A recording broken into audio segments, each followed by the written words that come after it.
नमस्कार साथियों, स्वागत है आपके अपने YouTube चैनल पर। हम यूपीएसआई और यूपी पुलिस के विगत परीक्षाओं में पूछे गए संविधान से संबंधित प्रश्न को हल करते हैं।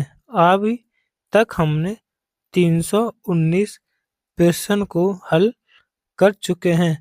आज हम 320 प्रश्न नंबर से हल करेंगे। अगर आपको हमारी यह वीडियो पसंद आती हो तो हमारे चैनल को जरूर सब्सक्राइब और वीडियो को लाइक करें। आइए, आपका आज का पहला सवाल है, निम्नलिखित में से कौन सा कथन सही है? ए, अखिल भारतीय सेवाओं के सदस्यों का चयन एवं प्रशिक्षण केंद्र सरकार करती है, तो ये कथन सत्य है। लोक सेवक भारत सरकार के कर्मचारी हैं तथा सरकार के समस्त कर्मचारी लोक सेवक हैं, तो हमारा ये वाला कथन इसमें गलत है। तो हमारा ऑप्शन बी केवल ए सही है। अगला प्रश्न, एक कार्यकारिक मामलों में भारत सरकार की समन्वयकारी एजेंसी है। भारतीय प्रशासनिक कर्मचारी महाविद्यालय, ये नहीं। कार्मिक लोक शिकायत और पेंशन मंत्रालय ने, हमारा ऑप्शन बी सही है। अगला प्रश्न, नगर निगम की बैठकों की अध्यक्षता कौन करता है? राज्य विधानसभा का अध्यक्ष, ये नहीं। महापौर, यानी हमारा ऑप्शन बी सही है। नगर निगम की बैठकों की अध्यक्षता महापौर या मेयर करता है। अगला प्रश्न नंबर, भारतीय संविधान की 12वीं अनुसूची में नगर पालिकाओं के कार्य क्षेत्र में कितने कार्यात्मक मदों को रखा गया है? तुम्हारा ऑप्शन ए 18 को रखा गया है। अगला, पंचायत खातों के रख रखाव ऐसे खातों की लेखा परीक्षा ऑडिट के संबंध में प्रावधान करने का अधिकार किसके पास है? ऑप्शन ए भारत के नियंत्रक और महालेखा परीक्षक, इनको नहीं। ऑप्शन बी राज्य विधायिका, हमारा ऑप्शन बी सही है, राज्य विधायिका। अगला प्रश्न, उस निकाय का नाम बताइए जिसमें ग्राम स्तर पर पंचायत के क्षेत्र में शामिल एवं गांव की मतदाता सूची में पंजीकृत सभी व्यक्ति शामिल होते हैं। अधिसूचित क्षेत्र समिति, ये नहीं।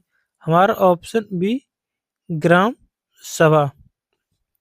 अगला प्रश्न, राजीव गांधी सरकार ने 1986 में पंचायत राज संस्थानों के बारे में अध्ययन करने के लिए कौन सी समिति की नियुक्ति की थी?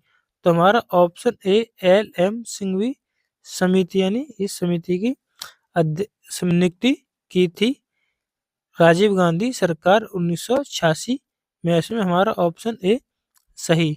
अगला प्रश्न, भारतीय संविधान के अनुच्छेद 263 के तहत स्थानीय सरकार और शहरी विकास के लिए केंद्रीय परिषद का गठन किस वर्ष किया गया? 1956 में नहीं, 1952 में नहीं, तो हमारा ऑप्शन सी 1954 में किया गया था। अगला प्रश्न नंबर 328, निम्नलिखित में से कौन सी समिति भारत में पंचायती राज समिति से संबंधित नहीं है? अशोक मेहता समिति, यह 2 स्तरीय समिति थी। ये भी समिति, तो हमारा इसमें नहीं संबंधित है। तो हमारा ऑप्शन डी NR न्यायमूर्ति समिति संबंधित नहीं है। किससे? पंचायती राज से संबंधित नहीं, यानी हमारा ऑप्शन डी सही। अगला, स्वतंत्र भारत में स्थानीय सरकार गांव और नगरीय स्तर की सरकार को वर्ष में 73वें 74वें संविधान संशोधन के माध्यम से पंचायत राज प्रणाली के तहत औपचारिक रूप से दिया गया था? तो हमारा ऑप्शन ए 1947 में नहीं, 1950 में नहीं, 1992 में, यानी 73वें और 74वें संविधान संशोधन 1992 में किए गए थे। अगला प्रश्न, इनमें से किसका सही ढंग से मेल किया गया है? ऑप्शन ए ग्राम पंचायत गांव स्तर पर होती है, ये कथन सही है। क्यों पंचायत समिति ब्लॉक स्तर पर, ये भी सही। जिला परिषद जिला स्तर पर, ये भी सही, यानी हमारा ऑप्शन ए सही है। यानी पंचायत नहीं सही, हमारा ऑप्शन ए सही है। इस प्रश्न में बताएंगे, पंचायती राज व्यवस्था को अपनाने वाला पहला भारतीय राज्य कौन सा था? तो हमारा ऑप्शन ए राजस्थान। राजस्थान में 2 अक्टूबर 1959 को पंडित जवाहरलाल नेहरू ने राजस्थान के नागौर जिले में उद्घाटन किया था। राजस्थान के बाद दूसरे नंबर पर आंध्र प्रदेश में पंचायती राज व्यवस्था का गठन हुआ था। पंचायती 3 स्तरीय है, इसे बलवंत राय मेहता से संबंधित 3 स्तरीय, अशोक मेहता 2 स्तरीय। पहला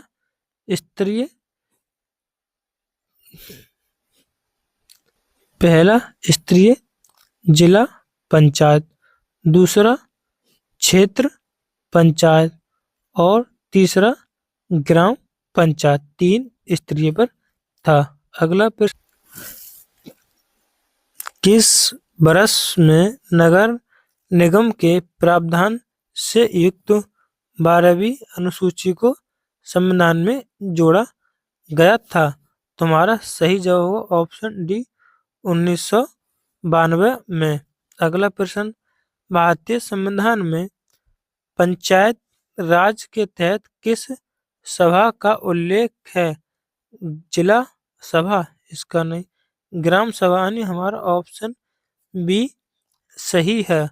अगला प्रश्न नंबर 335, भारत में महिलाओं को इनमें से कौन सा संवैधानिक प्रावधान और विशेषाधिकार प्राप्त हैं?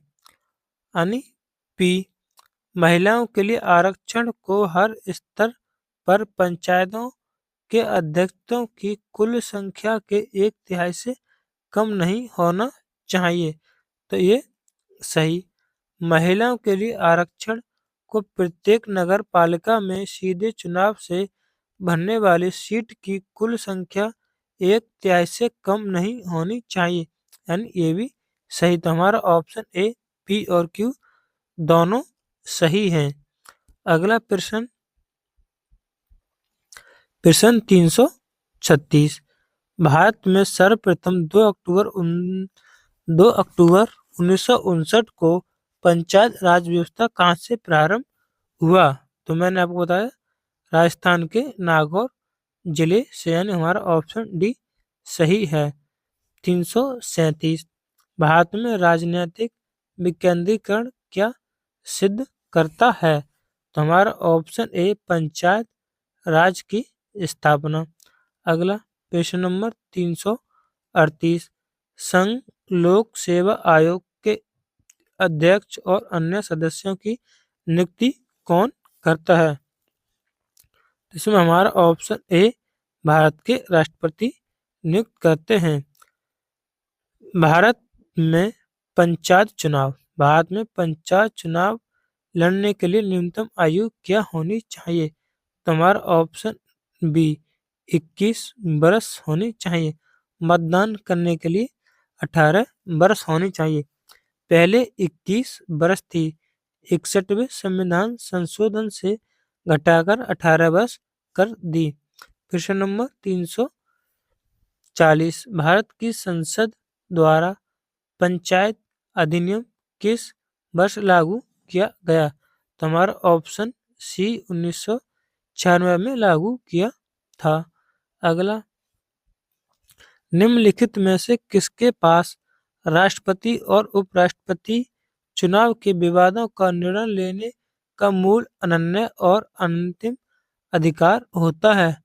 भारत के महान्यायवादी, ये भी नहीं। ऑप्शन बी भी, तो ये भी नहीं होगा। भारतीय संसद, ये नहीं। भारत निर्वाचन आयोग, ये नहीं। यानी किसके पास राष्ट्रपति और उपराष्ट्रपति के चुनाव के विवादों को निर्णय लेने का अंतिम अधिकार है? तो यह निर्णय लेने के लिए उच्चतम न्यायालय के अधिकार, यानी उच्चतम न्यायालय को अंतिम निर्णय लेने का अधिकार है। इस क्वेश्चन का सही जवाब होगा यानी उच्चतम न्यायालय। उच्चतम न्यायालय को राष्ट्रपति और उपराष्ट्रपति के चुनाव के विवाद में निर्णय लेने का अंतिम अधिकार होगा उच्चतम न्यायालय को। अगला प्रश्न, राज्य विधानसभा के चुनाव का संचालन कौन करता है? ऑप्शन ए भारत निर्वाचन आयोग, हमारा ऑप्शन ए सही। चुनाव सुधार के संबंध में सिफारिशों अनुशासन करने के लिए निम्नलिखित में से किस समिति का गठन किया गया था? नंद नीलेमणि समिति, ये नहीं। दिनेश गोस्वामी समिति, यानी हमारा ऑप्शन बी सही है। अगला, भारतीय संविधान के किस अनुसूची में दल बदल विरोधी कानून प्रावधान शामिल है? तो हमारा ऑप्शन ए 10वीं अनुसूची में।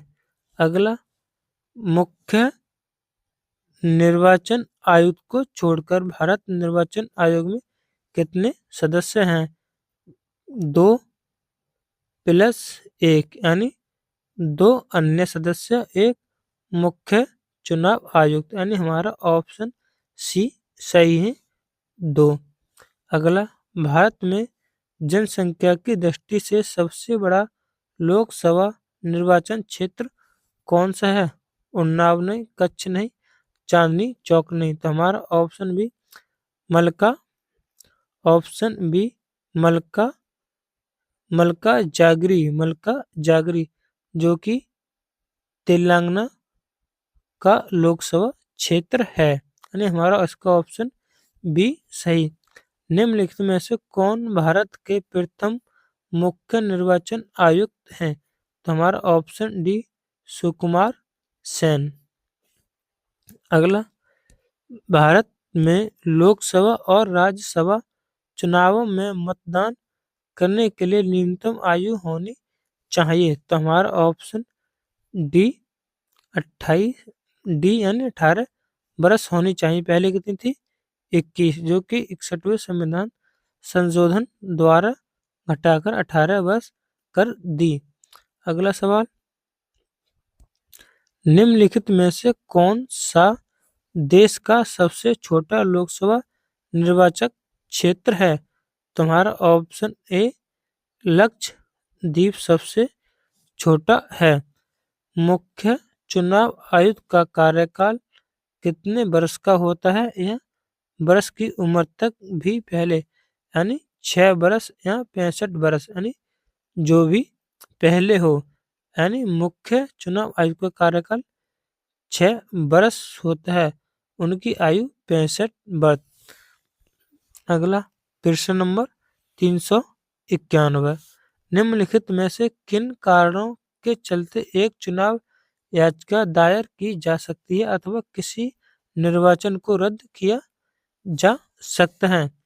यानी ये अपने चुनाव की तारीख पर निर्वाचित उम्मीदवार उस सीट के लिए योग्य नहीं था अथवा अपात्र घोषित हुआ था, तो ये सही रद्द की जा सकती है। उम्मीदवार के निर्वाचित होने की संभावना को और बढ़ाने के लिए राष्ट्रीय चिन्ह, राष्ट्रीय प्रतीक, राष्ट्रीय ध्वज का इस्तेमाल करना चाहिए, तो ये भी कथन सही, यानी ए और बी दोनों सही हैं, यानी हमारा ऑप्शन ए सही। अगला प्रश्न, संसदीय तथा स्थानीय सरकार के चुनाव नतीजों की वैधता परखने के लिए जांच प्रक्रिया कौन सी है? यानी हमारा ऑप्शन बी, जनमत संग्रह। अगला, वर्तमान में बेल्लारी निर्वाचन क्षेत्र क्यों चर्चा में रहा? यह यूपीएसआई 1999 में पूछा गया सवाल था। उसके संबंध में इसका प्रश्न ऑप्शन ए सही होगा। कांग्रेस अध्यक्ष श्रीमती सोनिया गांधी लोकसभा का चुनाव यहाँ से लड़ी थी, इसलिए यह चर्चा में रहा था। यह 2026 से संबंधित कुछ नहीं, इसमें है यूपीएसआई 2019 में सवाल पूछा, उसका यह प्रश्न मैंने कराया है। अगला प्रश्न, इनमें से कौन सा कथन लोकसभा चुनाव के बारे में सही है? सभी मान्यता प्राप्त राष्ट्रीय और राज्य दलों को चुनाव के दौरान उनके अभियानों के लिए राज्य की स्वामित्व वाले इलेक्ट्रॉनिक मीडिया, आकाशवाणी और दूरदर्शन के समिति मुफ्त उपयोग की अनुमति है। तो ये भी सही है। लोकसभा चुनाव के बारे में एक उम्मीदवार के चुनाव अभियान के दौरान खर्चे होने वाली धनराशि पर सख्त कानूनी सीमा लागू है, तो ये भी सही है। यानी हमारा ए और बी दोनों सही हैं। अगला प्रश्न नंबर 355, निम्नलिखित में से कौन सा मतदाता सूची के बारे में सही है? मुद्रित मतदाता सूची, इस सूची की सीडी आम जनता को बिक्री के लिए उपलब्ध है, ये भी सही। मतदाता सूची को हर संशोधन के बाद राष्ट्रीय और राज्य दलों को ये मुफ्त प्रदान की जाती है, तो ये भी सही। इसमें हमारा ए और बी दोनों सही होंगे, ए और बी दोनों सही हैं। अगला प्रश्न, आम चुनाव की मतदान प्रक्रिया के संदर्भ में निम्नलिखित में से कौन सा वाक्य सही है? ऑप्शन ए, चुनाव आयोग के अधिकारी यह सुनिश्चित करते हैं कि प्रत्येक मतदाता को 2 किलोमीटर के भीतर एक मतदान केंद्र मिले। हाँ, ये सही है। चुनाव आयोग के अधिकारी यह सुनिश्चित करते हैं कि किसी भी मतदान केंद्र पर 1500 से अधिक मतदाताओं का बाहर न उठाना पड़े, तो ये भी सही है। यानी हमारा ऑप्शन बी, ए बी दोनों सही हैं। अगला, भारतीय संविधान के निम्नलिखित में से कौन सा अनुच्छेद राष्ट्रपति के राज्यों में राष्ट्रपति शासन लगाने का अधिकार देता है? राष्ट्रपति शासन लगाने का अधिकार तो हमारा अनुच्छेद 356 देता है। यह संविधान के भाग 18 से संबंधित है। यह आपातकाल से, भाग 18 में आपातकाल जो कि 352 से 360 तक है। 352 में राष्ट्रीय आपात, 356 में राष्ट्रपति शासन और 360 में वित्तीय आपात। अगला प्रश्न, भारतीय संविधान में वित्तीय आपात का उल्लेख में किया गया है? तो हमारा ऑप्शन सी, अनुच्छेद 360 में। वित्तीय काल अभी भी एक भी बार भारत में नहीं लगा है। राष्ट्रीय आपात घोषित करने का अधिकार किसके पास है? हमारी ऑप्शन ए, भारत के राष्ट्रपति के पास है। अगला, भारतीय संविधान के किस भाग में आपातकाल का प्रावधान शामिल है? तो भाग 18 में, यानी ऑप्शन डी सही है, जो कि अनुच्छेद 352 से 360 तक है। भारत में कितनी बार वित्तीय आपातकाल घोषित हुआ है? यानी 0, ऑप्शन बी। अगला प्रश्न नंबर 362, संविधान की धारा 392 के 6 के तहत राष्ट्रपति द्वारा घोषित एक राष्ट्रीय आपात को संसद के दोनों सदनों द्वारा किस प्रकार स्वीकृत किया जाना चाहिए? यानी ए, एक विशेष बहुमत जो उस प्रस्ताव के पक्ष में है और उपस्थित सदस्य के 2/3 हो और मतदान करे तथा उस सदन के कुल सदस्य का बहुमत हिस्सा हो। तो हमारा विकल्प ए सही है। अगला प्रश्न नंबर 363। आज़ादी के बाद यह भारत में कितनी बार आपातकाल की स्थिति घोषित की गई थी? तो हमारा ऑप्शन ए 3 बार घोषित हुआ है। मुझे एग्जैक्ट डेट तो नहीं मालूम है, लेकिन यह 3 बार घोषित हुआ। एक बार 1962 में, एक बार 1971 में और एक बार 1975 में। एक बार आप सर्च कर लेना। आपातकाल 3 बार यानी यही बरस है, इतना 3 बार लगा है। एक बार 1962, 1971 और 1975। एक बार आप सर्च करके बुक में देख लेना। अगला प्रश्न 364। भारतीय गणराज्य में शब्द का तात्पर्य संविधान के अनुच्छेद 356 से संबंधित है। तो 356 में ऑप्शन डी राष्ट्रपति शासन। भारत में आपातकाल की प्रथम घोषणा कब हुई थी? तो इसमें हमारा ऑप्शन ए चीनी आक्रमण के समय 1962 में। अगला पंचायत में महिलाओं, अनुसूचित जातियों और जनजातियों के लिए आरक्षित सीटों का प्रावधान कौन से संवैधानिक संशोधन अधिनियम द्वारा किया गया था? तो हमारा सही यानी पंचायत में महिला, अनुसूचित जाति, अनुसूचित जनजाति के लिए आरक्षित सीटों का प्रावधान कौन से संविधान संशोधन द्वारा अधिनियमित किया गया था? तो हमारा ऑप्शन बी सही है। 43वां संविधान संशोधन अधिनियम के तहत। अगर आपको हमारी यह क्लास है, इसमें हमने आपको टोटल 14 या 15 क्लास कराई हैं, जिसमें कुल हमने आपको 366 प्रश्न कराए हैं, जो कि यूपी पुलिस और यूपीएसआई में पूछे गए महत्वपूर्ण प्रश्न हैं। यह श्रृंखला आज कंप्लीट होती है। इस श्रृंखला की हम आपको यह कंबाइंड वीडियो प्राप्त व कंबाइंड हम आपको पीडीएफ टेलीग्राम चैनल पर प्रोवाइड करा देंगे। अगर आपको हमारी यह वीडियो पसंद आए, चैनल को सब्सक्राइब, वीडियो को शेयर व लाइक जरूर करें।